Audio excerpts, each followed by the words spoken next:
on leadership, Discovering the Power of Leadership Metaphors for Development and Action, hosted by HRDQ-U and presented by David Horth and Chuck Palus. Today's webinar will last around 1 hour. If you have any questions, note you can always submit them in the chat box located on your dashboard. We will answer questions as they come in live at the end of the presentation or as a follow-up by email. My name is Sarah Schaefer, and I will moderate today's webinar. David Horth is an accomplished designer, facilitator, and executive coach. David is a senior fellow at the Center for Creative Leadership in the Design and Evaluation Center. He is considered a worldwide expert on organizational creativity. David is the co-author of The Leader's Edge, 6 Creative Competencies for Navigating Complex Challenge. Chuck Palus is also a senior fellow at Center for Creative Leadership. He is the author of Making Common Sense, Leadership as Meaning-Making in a Community of Practice, and as well, The Leader's Edge. Welcome, and thank you for joining us today. Thank you, Sarah. That's a nice introduction for us. Welcome to the webinar, everybody, wherever you are in the world. Good morning, good evening, good afternoon, good day. Chuck and I are going to get right into this work. You'll hear a bit about our history that led up to this work as we're doing the webinar. Do you want to say good morning, Chuck, as I get you moving into this webinar? Yeah, good morning, everyone, and welcome. And so let me pick it right up. We're going to introduce you to this tool called Leadership Metaphor Explorer, as well as the background of using metaphors and visual imagery for leadership and leadership development. And the tool is the best way for us to illustrate this. And we're going to give you 2 experiences of using the tool today, one as an individual leader or working with individual leaders, and another example where we work in an organizational leadership context around strategy. So you'll get plenty of hands-on experience here. And just a couple things about the tool. It actually does work best face-to-face, no surprise. It's great for engaging conversations and dialogue. And, of course, it also works online. Like other things online, the presence of people being virtual can feel like there's a distance. But this changes when you're face-to-face, so just allow for that. And the other thing I'd like to say is that this is a very flexible tool. There's just no one right way to use it. And, in fact, our users are very creative in the ways they adapt this. So as you see this being used, feel free to think of different ways you can apply this to your situation. So let's get right into it. On the screen is an instruction of something to consider, a reflection question. So if you have a notebook handy, or you can just jot down a few of your thoughts, think about the way you are when you are at your best as a leader. And just make a few notes about that. When are you at your best as a leader, and what do you like? Now, we're going to go through some Leadership Metaphor Explorer cards, not the whole deck, but a subset of those. And as they go past you on the screen, we'd like you to look at each one in turn and find one that helps you think about or describe yourself or answer this question. And that's the metaphoric leap, when you pick a card that helps you answer this question that you're looking at.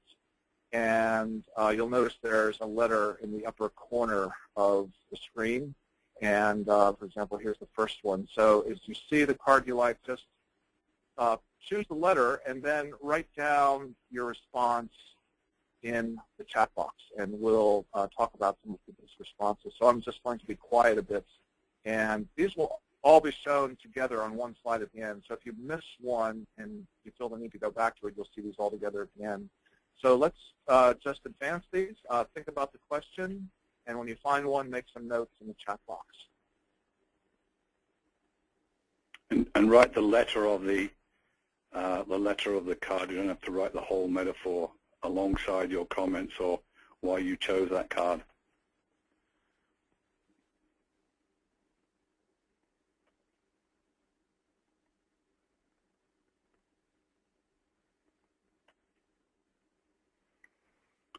See some answers coming in already, Chuck.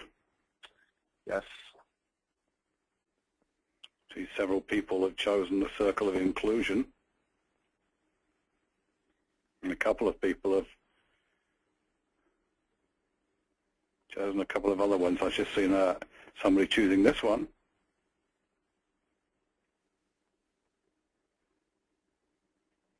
Now we get to see all of them again. So you've got a close block, the letter and the of the card, and then why you chose that. You at your best as a leader. As I say, Chuck, the circle of inclusion's come up several times. People are talking about having a strong value around inclusion of others, that they work with co-workers, people who work for them, and so on, and indeed working in other parts of the organization, that tends to be something they found valuable and works well for them. They've got several comments that indicate that. I see that a couple of people have chosen my favorite one there, which is the co-creating musicians. Some of you may have recognized the Beatles there, and have chosen that, and they see work as a harmonious activity. I think that's one of the comments that was made. A few others weren't you in a there Beatle as well. once, David? Co-creating musicians, yeah. Yeah, weren't you a Beatle once? Many years ago, right, yeah. And I see a couple of supportive teachers. They see themselves as coaches, you know, and that's what they're at best when they're coaches. So some nice comments coming in. Just keep them coming in for a little while longer, and we'll capture those. Great. And while you're doing that, let me just say a few more things as people finish up here. So I think you could see how this could be helpful to a conversation. That's the main idea. And in this case of looking at people as individual leaders, you could apply this in a one-on-one coaching situation. So we have lots of people that will walk into a coaching situation one-on-one and have this deck of cards at the ready and do this process and lay the cards out. There's 83 cards, 83 metaphors, and usually people have a lot of fun you know, doing the assignment, looking at the cards. Of course, people choose more than one card often, and then that leads to a very rich conversation as people start, you know, sifting and sorting them and saying, oh, I like this one, but sometimes I'm like this. And so there's a lot of options depending on how much time you have to apply this. And then that same focus on the individual leader also applies in leadership development programs. Okay, so you might have a lot of individuals in a program, and the focus is on each person and their leadership and their leadership style.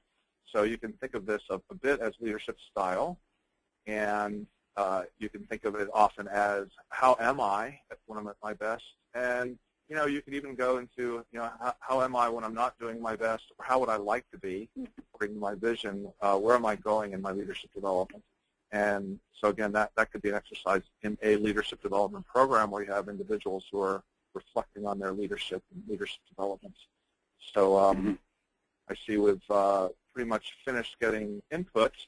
And Chuck, one of the things I notice is a balance of very serious reflections. I mean, they're all serious, but there's some humor as well that it's coming in as well. For example, somebody's written a chosen card number D and said, I guess that myself and others I work with are out there. I guess referring to the flying object in the sky there. So there's some nice humor coming in as well as some serious comments, and of course they're all important comments in this dialogue. In our book, we call that serious play, and actually we find that important in dialogue. But there's a very serious part of this, obviously, and then there's a playful part, and it's actually quite helpful to have this lighter aspect, playful, humorous. You know, it just really helps get some depth in the topic. You know, Niels Bohr once said, this topic is so serious we can only joke about it, right? So I think you get the point there, that there's some things that just require a bit of levity. And that actually gets us into the question of, well, what are metaphors? So we've done a lot of thinking about metaphors and leadership development, and you can find that in our book, The Leader's Edge. Metaphors are not just a part of speech. A lot of people, when they first hear the word metaphor, they think it's, well, that's something from English class. And really, it's a fundamental way that people think. So there's even some theory that metaphors are the basis by which we think, metaphor and analogy. They're really cut from the same cloth. There's some great books on this out there. You might have encountered the two of the most famous investors, Lakoff and Johnson, Metaphors We Live By, and there's a newer one by Douglas Hofstadter, Analogy as the Fuel and Fire of Thinking. I love that. It's a great title, and it basically says, it's all analogy, it's all metaphor. We're always creating categories. We're always putting things in buckets. We're always comparing things. And the more you can encourage that, the more creative thinking, the more fundamental thinking you can get when you work with people. And so just some examples of that, and these are actually from Lakoff and Johnson. They point out that our speech is just full of metaphors, and we can't really talk without metaphors. So, for example, life is a journey. Time is a river. Love is all kinds of things. Love is war. Love is a journey. Love is a rose. Sports metaphors are common, and you'll find these in Leadership Metaphor Explorer. And then we get into the topic of leadership and organizations, and you can start talking about social organization as organisms or plants, managers or coaches, leadership as an art. Leaders can be described as pilots, as generals, as parents. Leadership itself could be compared to a journey, and on and on and on. It's endless. It's really endless. And so that brings us to the question of, well, what are leadership metaphors? And so the idea is that leadership is a really diverse category, and even as we speak and we look into the world and see people exercising leadership, it's just getting bigger every day. There's just more ways that people are exercising leadership. There's people are finding different leverage points, and this is important.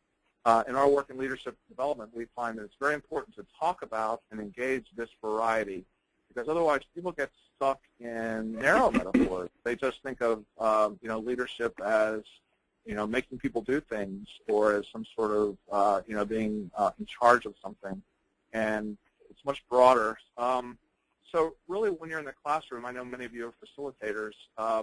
There's really two ways to talk about leadership. There's theories. Of course, we all have theories that we work from, what leadership is. Then there's also the metaphors, and we think you need both. One helpful frame that you might consider is what we call the DAC framework, or the DAC framework. We use this a lot at the Center for Creative Leadership, and it defines leadership as anything that produces the outcomes of direction, alignment, and commitment. Anything. And so if it's really anything, then you need to think broadly. After all, what does produce direction or vision in a group? What does align people? And where does commitment come from? It's really vast, and we need to get our heads around a lot of different kinds of ways to do that. And that's what Leadership Metaphor Explorer does. So as we were looking for metaphors based on direction, alignment, and commitments, there's just a couple dimensions to keep in mind. First is that there's a singular way to look at leadership, and that's the leaders themselves as the individuals. And there's also a collective version of understanding leadership, and that's how leaders work together in the process of creating direction, alignment, and commitment. That's really people working together. So in the first type, we have the leader as coach, the leader as guide, tyrant, king, and queen, and on and on. And in the second version, we have collectives that form the metaphors for how to produce DAC. And that's also a big set of categories. You can think of squadrons and flocks and bands and mobs and gangs and teams, and on and on and on. And the cards are built to address both the individual and the collectives. So, for example, we have the ones you've seen already, supportive teachers, world-class athletes, Silicon Valley of innovation, self-catalyzing renaissance, and on and on.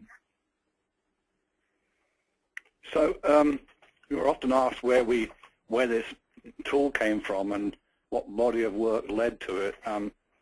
Chuck and myself were engaged in some research in the late 90s, early 2000s, and one of our working metaphors, if you will, and one of the ways of, if you will, a definition of leadership was around making shared sense of complexity. And, one of the ways of getting this across to people was to, in the form of some kind of visual representation of this. Was we had a wonderful colleague who was a cartoonist here at the Center for Creative Leadership, David Hills, and we asked him to actually come up with a response to this very words in here, leadership in permanent white water, making shared sense of complexity. And he chose this as a way of showing not only the turbulence, but in some ways the chaotic sense-making that can happen when we're trying to create shared direction, alignment, and commitment, as Chuck has talked about, the outcomes of leadership. So one of the things that we talk about in terms of trying to talk about complexity and turbulence and so on was the word, or the part of a stemmer word, rupt, which you'll see that word in disrupt, interrupt, abrupt. And so there's something about, something discontinuous about complexity. And so we know if we take the way we've used this to define complexity, rapid, unpredictable, paradoxical, and tangled, we can get from the rapid nature of change and so on in this complexity, yielding to a new reality. And the way that happens is through metaphoric reasoning, using things like Leadership Metaphor Explorer, metaphors in general, visual imagery. Some of you will have experienced, for example, Visual Explorer, which we gave a webinar a few months ago. And then the second thing about unpredictable nature of complexity yields to understanding. And how do we do that? That's through shared sense-making. And this tool and other tools that we've produced are about trying to get a dialogue around a shared complex challenge, if you will, so that we can collectively make sense of it. So the notion of using things like this as a mechanism for the stimulating deep dialogue, if you will. And the notion of paradoxical, that things aren't just what they seem. The notion of that in fact sometimes problems are there just to be solved, but they're actually polarities, and they will never be solved if they're treated as problems to be solved. And so we don't go into that in any depth here, but the notion of achieving new possibilities by the creativity that comes out of leveraging polarities, both and thinking, if you will. And then finally, the notion that everything is connected to everything else, and we somehow need to understand how that happens through transparency. And the way of doing that is about recognizing patterns. And one of the things that we talk about, going back to that metaphor of white water we showed before, in white water, one of the important skills is about reading the patterns in the water at every moment, because at every moment they change. And so as in leadership, we need to be able to recognize patterns. Again, visual thinking and metaphorical thinking helps us with recognizing patterns. So what we're going to do now is we're going to move from that individual look at and the use of this cards to one where we're focusing not on us as individual leaders, but we're looking at ourselves as an organization or a community or indeed a team.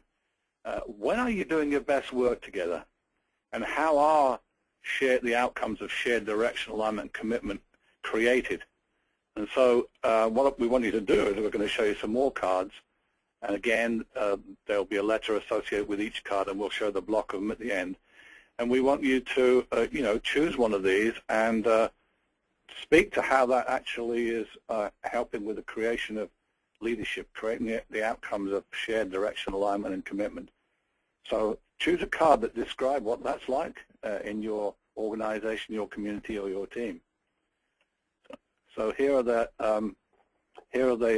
9 metaphors that we've got for you: community of practice, confluence of agendas, network of peers, visionary landscapes, uncoordinated limbs, high-performance engines, by-the-book commanders, resigned prisoners, and finally conflict smoother or smoothers. We're putting it into an organizational sense. So choose one of those, type the letter, and in the chat area type the letter and why you chose that as how you go about creating leadership, creating the shared outcomes of direction, alignment, and commitment. You're going to step through those, David? So here's the first one.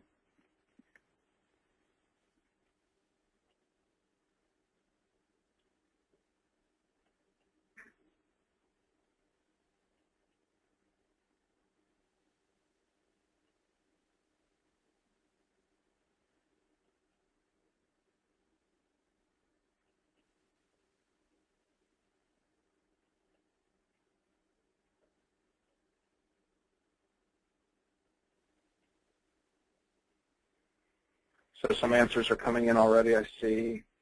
There's a few people picking visionary landscapers, and some of the comments have to do with when we're at our best, we're thinking about the future. We're actually looking at the lay of the land. Someone says we are paying attention to the way things are and the way things could be. All very good insights. There's, let's see, there's another one or two coming up that have chosen network of peers. So the metaphor is of a network of people, and people are mentioning how when we're at our best, we're at different locations, we're around the world, and we also are connected. And there's some web that's connecting us.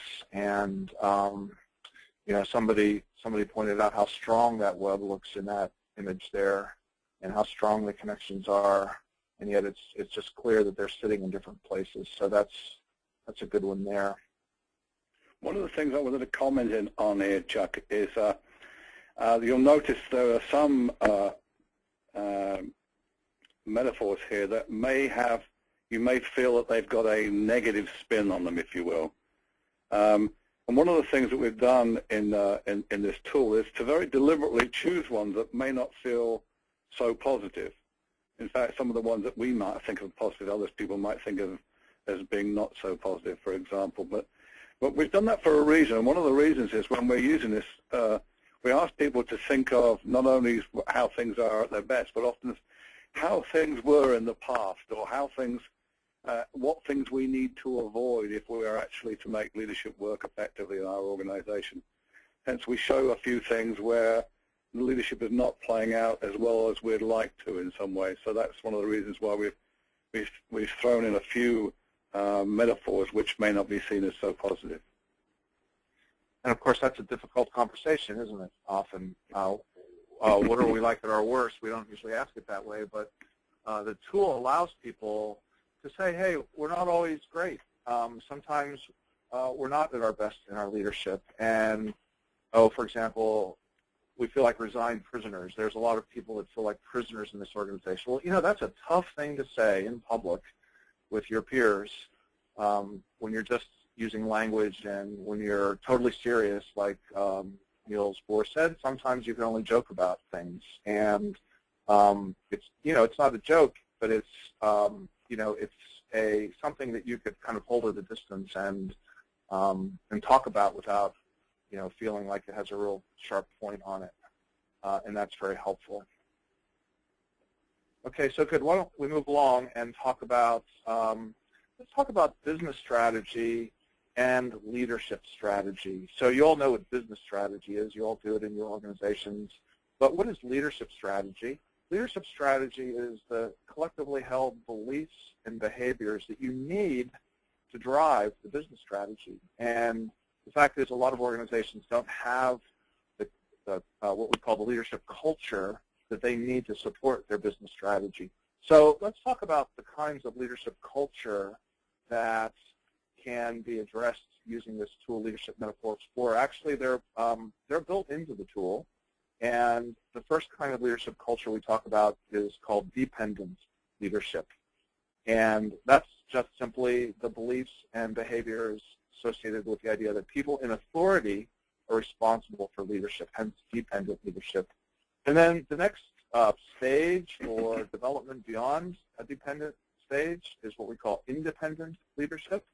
And that's when leadership emerges out of individual knowledge, expertise, and ambition. And then finally, there's a third stage called interdependent leadership. And that's when people understand leadership as a collective activity that's just beyond the beliefs and behaviors of one person, something that we share together.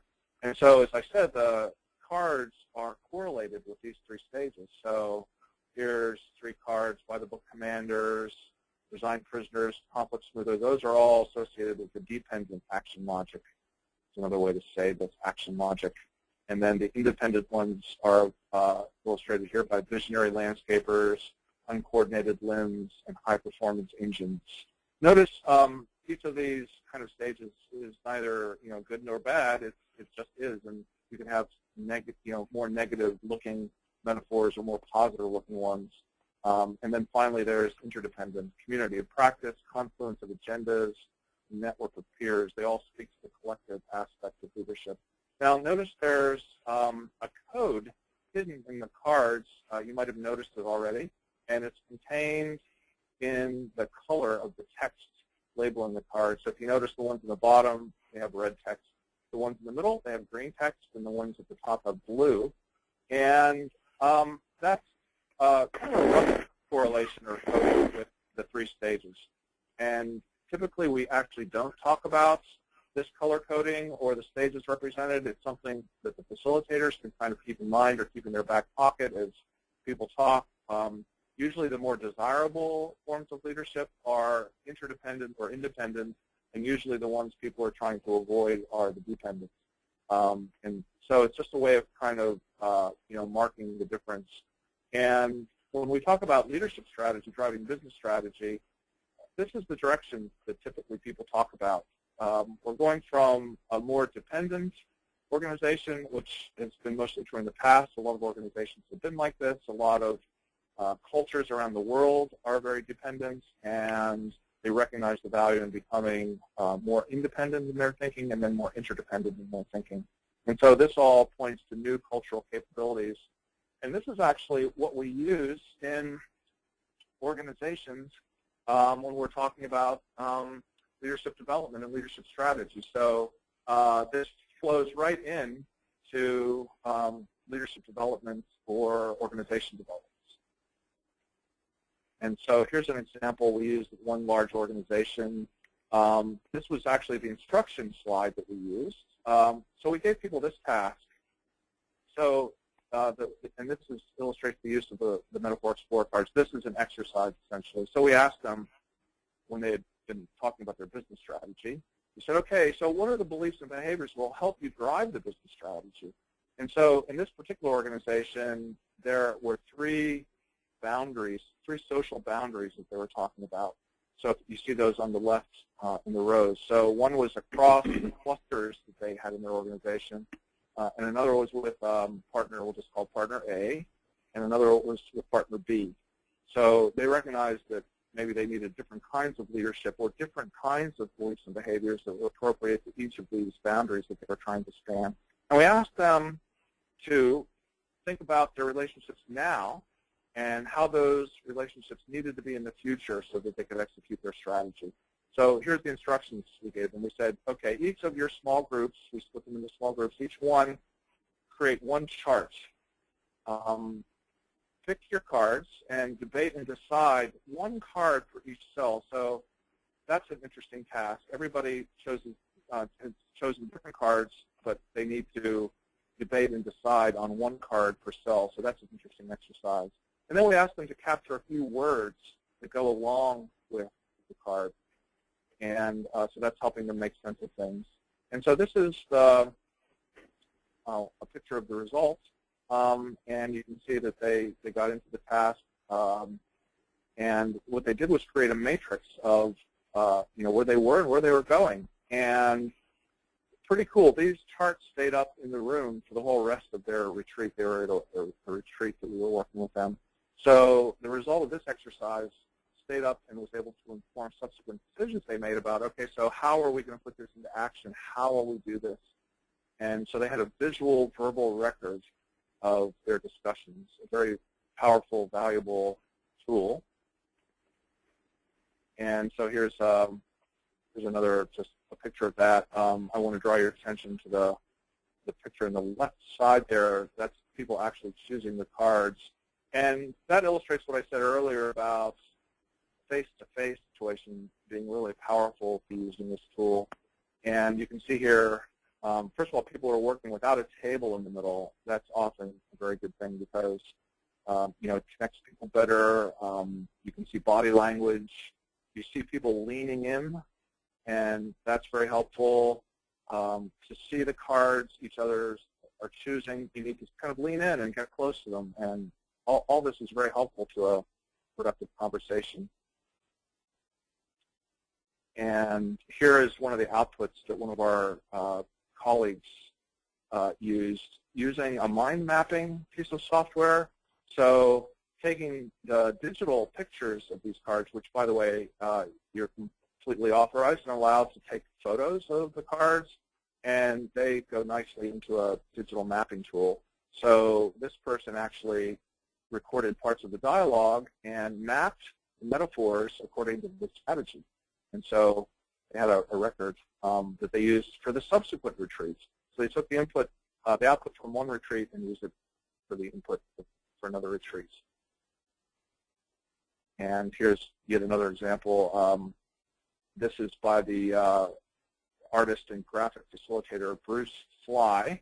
And I mentioned his name because he is the artist that produced the images that are on the cards, our colleague. And he also uses the images in his consulting and leadership development work. So here he created this very beautiful graphic facilitation image of where this organization is going. And it's kind of illustrated as a river. And you can even see here the Visual Explorer cards were also used. Some of these images here of people in the boat and others, the zipper. They were also working in with a visual tool called Visual Explorer. And in fact, a lot of people combine Visual Explorer and Metaphor Explorer. There are two complementary ways of using images and metaphors to make sense of things, and people often find it very compelling. So here's another illustration of the tool in use, and if you look at this picture, you'll get a couple clues as to where this was taken, and you might not have guessed. This is in Baghdad, and the tool was used in facilitating dialogue between the Department of Defense and the Department of State in Iraq as the U.S. was transitioning out of the role that it had played there for years. And the highest level leaders in both of those groups were discussing how they would coordinate their work together. And that's a difficult conversation. Those groups don't always work together really well. And we were working at the very highest level. And that gets to another question that people have. People ask us, I love the tool, but it's a little bit, it seems a little bit frivolous to me. You know, these drawings, they're a little cartoonish, and, you know, maybe they're perceived as not so serious. What do you think? And, you know, we say, well, we wondered about that too, but every time we've used it with a group of senior leaders, they actually appreciate what the cards are doing. It's not about the cartoons or the pictures. It's really about the conversation they're having. So this is true of any group, and this is true of Visual Explorer as well. Once these folks experience the conversation, they like it because really, you know, it's not asking them to focus on the drawings. It's asking them to focus on what they think about the beliefs and behaviors around leadership. And so there was just a very positive reception in the military and the State Department. So I think that says a lot. And we've also vetted these cards around the world. There's a young woman using the cards in a youth development group, very, very handy with youth development. Next slide, here's a monk in Thailand who's using one of our prototype versions. And this person probably does not speak English as a first language. And what we've found is that it actually works pretty well when people don't speak English very well, or sometimes not at all. And if they don't speak English at all, we say they ignore the labels and just focus on the pictures. And everybody can do that. And you know, even if they don't quite understand what the metaphor is in the picture, they are able to talk about it. We even have a French version if people are interested. And actually, another thing you can do is you can actually use white sticky tape and cover the labels. And if you want to translate it into the local language, people have done that. So what is Leadership Metaphor Explorer? We've been talking about it. It's 83 cards, such as you've been seeing, 83 different ones with illustrated metaphors around shared work and leadership. And it's used in all kinds of ways, and people are very creative in using it in different ways. It's sometimes used personally. Just one person gets the deck, and they use it for personal reflections. It's often used in coaching. Obviously, in leadership development events, it's a great workshop or leadership development program kind of tool. You can develop modules around it, and those are often very successful. It's helping people see the future, their potential, where they're going, and as we mentioned, it's a great part of doing leadership strategies with people across the organizations. Yeah, one of the things I should say, Chuck, is how is it used is covered by a manual, and we also have a blog that we continue to update and put examples of people using in pictures, videos, stories of people using this tool for doing good leadership and leadership development work. Very good. And finally, here's a photo of some young women who are using Visual Explorer, and so I'll just take this opportunity to remind you that the two tools are really connected. We talk about creative dialogue, and we have a number of tools for creative dialogue. The fact that they're based in cards is very helpful, different size cards. You see these people, again, they're leaning in, they're rubbing shoulder to shoulder. There's kind of an energy and excitement in the group. They're getting up, they're walking around, and you know how important that is after lunch, and just to get the energy going. And there's the links to our two blogs that talk about these two tools. And the first one is the Metaphor Explorer blog on our Leading Effectively site that's associated with CCL. And then there's the second one that's connected to that blog about Visual Explorer. And so if you're wondering about how to use these tools, we invite you to go to the blog, and we've just posted lots and lots of stories and examples of how people are using these for all kinds of audiences around the world. And if you get a chance to use the tool, we invite you to send us your stories too, and we can post those in our blog and even have you as a guest author if you like.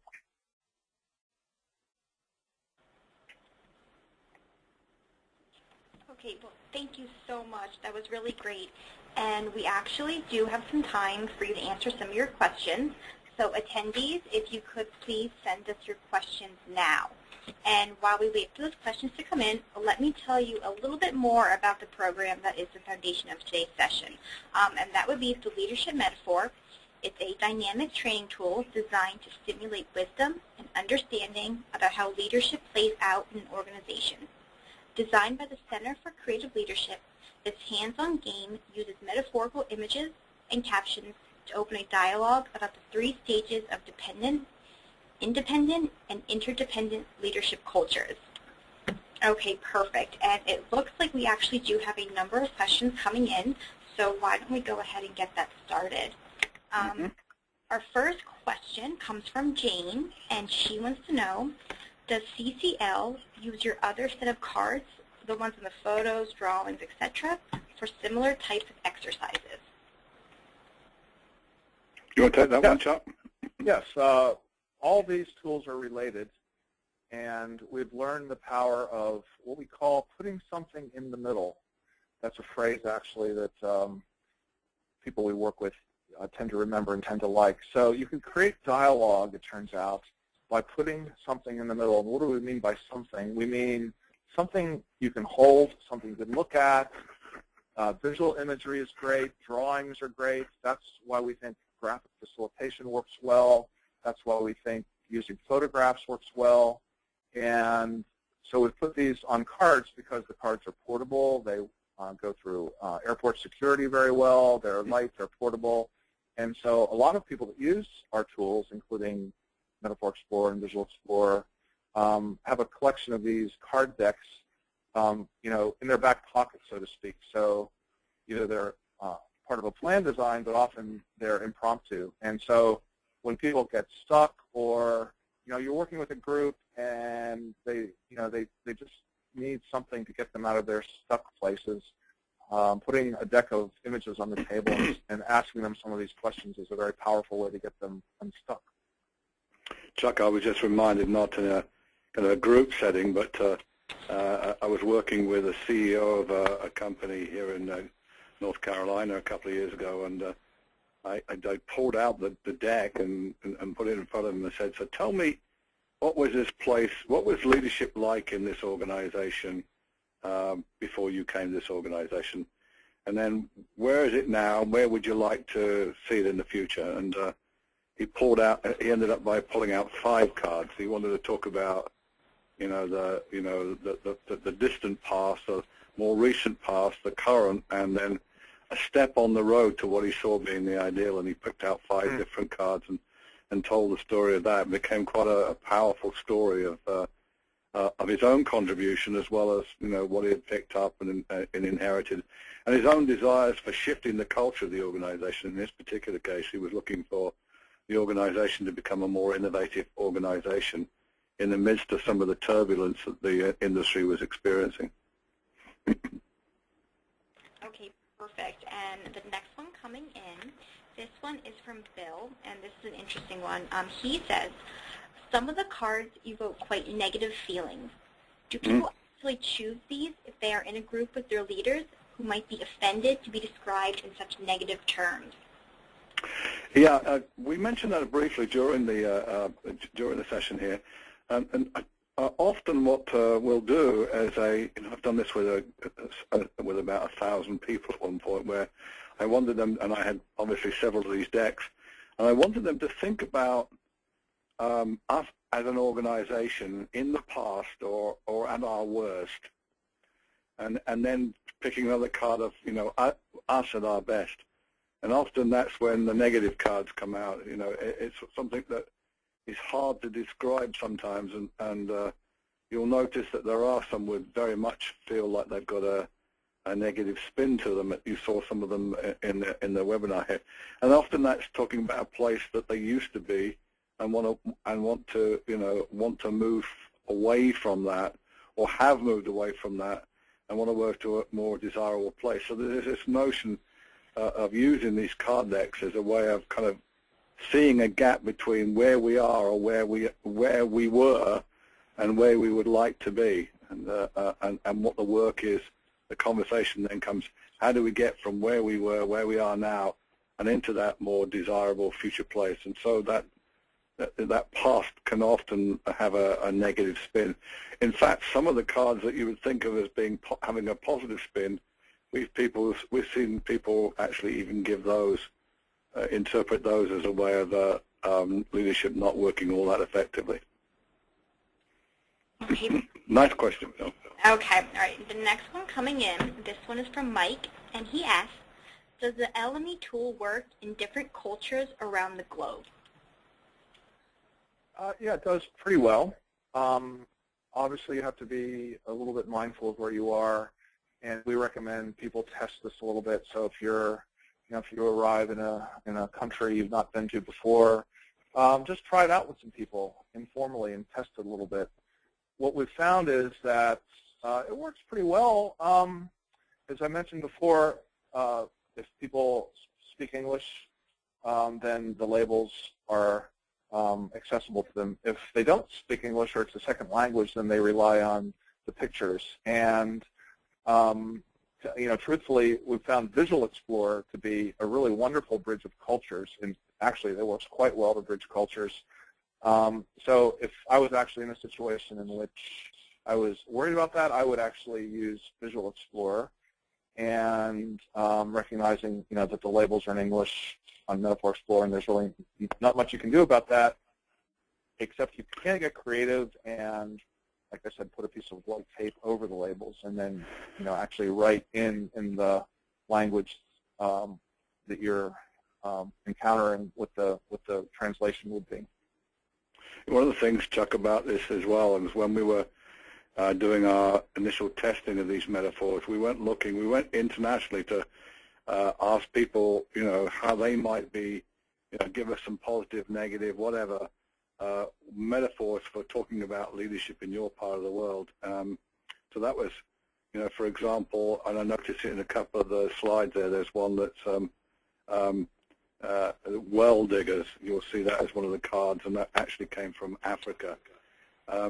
We drop cards that may not translate, although there might be archetypes with a different name we had one of our cards was the Lone Ranger, and people said, well, that's an American metaphor. Actually, there's probably a metaphor. There's a meta-metaphor, which is, you'll find the Lone Ranger exists in one form or another in many, many countries of the world. And we are aware that some metaphors just don't translate. I know when we created the French version of this deck, there were some metaphors that just didn't translate, and so that they were either changed or reinterpreted for a French-speaking audience. But you've also got this device, as Chuck said, of actually not relying on the words and just relying on the images, or creating new metaphors by blanking out the metaphor statements. Okay, wonderful. And it looks like our fourth question coming in, this one is from Ted, and he asks, how much facilitation is required? I'll have a crack at that, because the reason we're silent is actually very little. It's one of these things we found. People, obviously people like coaches and facilitators in general will probably very easily get this. The manual helps, of course, but we've had people who are in leadership roles, management roles, who have been able to just use this in conversation with their folks. There's something very captivating about a metaphors that are quite accessible to people, and there's very little fear factor that we've come across for people who aren't even trained facilitators to just pick these up and try a few things. One of the things that we always say to people, and if you are one of those people who decides to get yourself a copy of Leadership Metaphor Explorer, Chuck and I have amazing after-sales service. If you actually get in touch with us, we're always helpful. We're always like to help you talk through your first use of this, exchange emails with us. But if, the facilitator's guide usually is enough. You get to do the first couple of pages and you get it, basically. And even if you just watch this session as a recording, it will give you enough tips for you to be able to go out and use it in various ways and then grow how you use it over time. Okay, great. Thank you. And it looks like we do have time for just one more question. And this one comes from Maria, and I'm actually intrigued about this one too. She wants to know, how did you create or choose the metaphors and images? I'll take that, David, and you can elaborate. But it's been a process over time, actually. We've been thinking about metaphors of leadership for a long time, and as David pointed out, the leadership in permanent whitewater was one that we were considering early on and got us thinking about different uses of this. And we actually were in a program where we were using a tool in which we had metaphors for leadership, but without the illustrations. And it was very helpful for people, as we said, to think of different metaphors for leadership to get them kind of unstuck. And yet it seemed like something was missing, and we said, aha, what if we illustrated the metaphors? And our experiments said that that worked very well. And so then we began a more deliberate process of saying, okay, what are the range of metaphors out there in use? And so we used a variety of sources and looked at different ways people talked about leadership, and got some feedback and talked to people from different cultures, and through kind of this round-robin approach, developed the set. And then a key step was actually using this model of dependent, independent, and interdependent. So we said, okay, so if we realize that leadership has these three forms, do we have metaphors that really represent the three? And we had to do a little bit of adjustment and make sure we actually had enough dependent metaphors and enough interdependent metaphors, because actually the predominant way of viewing leadership is as independent, as David said, from the point of view of the Lone Ranger or the hero as leadership, as leader. And so, we had to stretch a little bit and make sure we were covering the less intuitive versions of interdependence, and dependent is pretty common, but we had to make sure that we represented that because, people do see dependent often as negative. And that's actually not the case. Dependent is a very useful action logic for leadership. And so rather than kind of leave it aside as, something that people aren't so interested in, we decided to really make sure it was developed in this tool so people can talk about it, because talking about it is one of the steps required to develop it. Okay, well, I would like to thank David and Chuck for sharing your expertise with us today. Thank you, Sarah. It's been a pleasure. Yeah, you're very welcome. Enjoy doing this with you, Sarah. Yeah, that was great. And unfortunately, that is all the time we have. So we appreciate your time, and we hope you found today's webinar informative.